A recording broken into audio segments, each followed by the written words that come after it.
नमस्कार दर्शकों आम आदमी पार्टी के राष्ट्रीय संयोजक अरविंद केजरीवाल ने शनिवार को दिल्ली विधानसभा चुनाव के लिए एक और बड़ी घोषणा की। उन्होंने कहा कि दिल्ली में किराएदारों को मुफ्त बिजली और मुफ्त पानी का लाभ नहीं मिल रहा। चुनाव के बाद जब हमारी सरकार बनेगी तो हम ऐसी योजना लाएंगे जिससे किराएदारों को मुफ्त बिजली और मुफ्त पानी मिलेगा। उन्होंने कहा कि इस योजना से पूर्वांचली समाज को बड़ा लाभ मिलेगा। अरविंद केजरीवाल ने आम आदमी पार्टी के ऊपर बनी डॉक्यूमेंट्री अनब्रेकेबल को लेकर दावा किया कि बीजेपी ने इसकी स्क्रीनिंग रुकवा दी है। उन्होंने प्रेस कॉन्फ्रेंस में कहा, आईटीओ पर आज एक डॉक्यूमेंट्री दिखाई जानी थी। दिल्ली पुलिस ने इसकी स्क्रीनिंग रोक दी। यह कोई राजनीतिक कार्यक्रम नहीं था, यह पत्रकारों के लिए प्राइवेट स्क्रीनिंग थी। बीजेपी डरी हुई है। आप पर बनी फिल्म की स्क्रीनिंग अवैध तरीके से रोक दी गई। डॉक्यूमेंट्री में यह दिखाया जाना था कि कैसे आपने बीजेपी की साजिशों का सामना किया। प्राइवेट स्क्रीनिंग के लिए चुनाव आयोग की अनुमति की आवश्यकता नहीं होती। अरविंद केजरीवाल के आरोपों पर दिल्ली पुलिस ने जवाब देते हुए कहा कि चूंकि चुनाव कार्यक्रम की घोषणा हो चुकी है, इसलिए राजनीतिक दलों को जिला निर्वाचन अधिकारी के कार्यालय यानी कि डीएम कार्यालय में सिंगल विंडो सिस्टम के माध्यम से अनुमति के लिए आवेदन करना होगा। चुनाव के दौरान यह एक मानक प्रक्रिया है।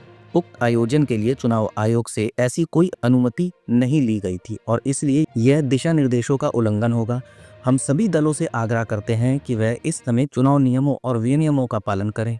इससे एक दिन पहले अरविंद केजरीवाल ने ऐलान किया था कि चुनाव के बाद आम आदमी पार्टी की सरकार बनने पर डीटीसी बसों में छात्रों को फ्री यात्रा की सुविधा दी जाएगी। उन्होंने मेट्रो किराए में छात्रों को रियायत देने के लिए प्रधानमंत्री नरेंद्र मोदी को पत्र भी लिखा था। वहीं भाजपा ने भी 17 जनवरी को दिल्ली चुनाव के लिए अपना घोषणा पत्र जारी कर दिया। भाजपा ने अपने घोषणा पत्र में दिल्ली में सरकार बनने पर महिलाओं को 2500 रुपए महीने की आर्थिक मदद का ऐलान किया। आयुष्मान भारत योजना के तहत पात्र नागरिकों को मुफ्त इलाज, रसोई गैस पर 500 रुपए की सब्सिडी देने का वादा किया। इसके अलावा भाजपा ने गर्भवती महिलाओं को 21,000 रुपए की मदद, होली और दिवाली पर एक मुफ्त सिलेंडर, वरिष्ठ नागरिकों को 3,000 रुपए प्रति माह पेंशन, अटल कैंटीन के तहत 5 रुपए में भरपेट भोजन का वादा किया।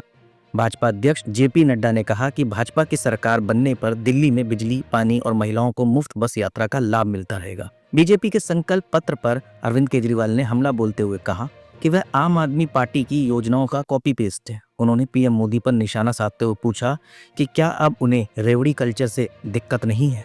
दर्शकों, अरविंद केजरीवाल की बात सही है या गलत, इसका फैसला तो आप करेंगे, क्योंकि ये बात सच है। जब आम आदमी पार्टी ने दिल्ली की पब्लिक को मुफ्त की योजना देना शुरू करी थी तो प्रधानमंत्री नरेंद्र मोदी ने रेवड़ी शब्द का इस्तेमाल किया था, लेकिन अब भाजपा खुद कई सारी मुफ्त योजना देने का ऐलान कर चुकी है। तो अब रेवड़ी कल्चर के बारे में भाजपा क्या कहेगी?